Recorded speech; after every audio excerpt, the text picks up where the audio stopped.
It's interesting. You can pick on a country like Pakistan or any other Muslim country for that matter. If you ask an average Muslim who's even to some extent committed to his religion or her religion, and ask them, give me an example of a country that practices Islam, I'd be surprised if you find anyone who would give you an example, a Muslim that would give you an example. What you're talking about is a society that is marred by corruption, a society in which they have something called a Sharia court. Yes, they do have it, a Sharia court, which isn't the supreme law of the land, which can be overridden. Okay.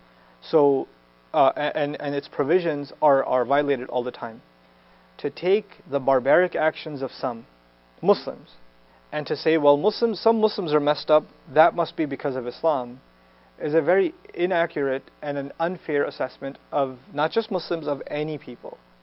Some Americans do, like we're all Americans, and there are some Americans who do horrible, horrible crimes.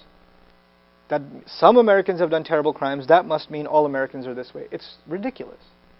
The same way you can't say, well, there were some Christians that committed crimes against Jews. That means all Christians are anti-Semitic. It's ridiculous. That's a ridiculous claim. Muslims shouldn't hold views such as this, and it's unfair of non-Muslims to hold views of Muslims in this way as well. So citing examples of this kind of extremism and this kind of barbarism that actually doesn't have anything directly to do with Islam at all, and to say, well, if Islam is so peace-loving, how come these guys are crazy?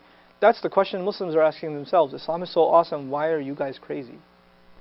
You know, why do we have, and we have to admit, we have a lot of cleaning to do in-house. We don't hide that. We're not proud of how Muslims are in the state they're in, and we hope to educate not just non-Muslims about our religion, but there's a big need, as all Muslims agree, to educate Muslims about real Islam all over the world.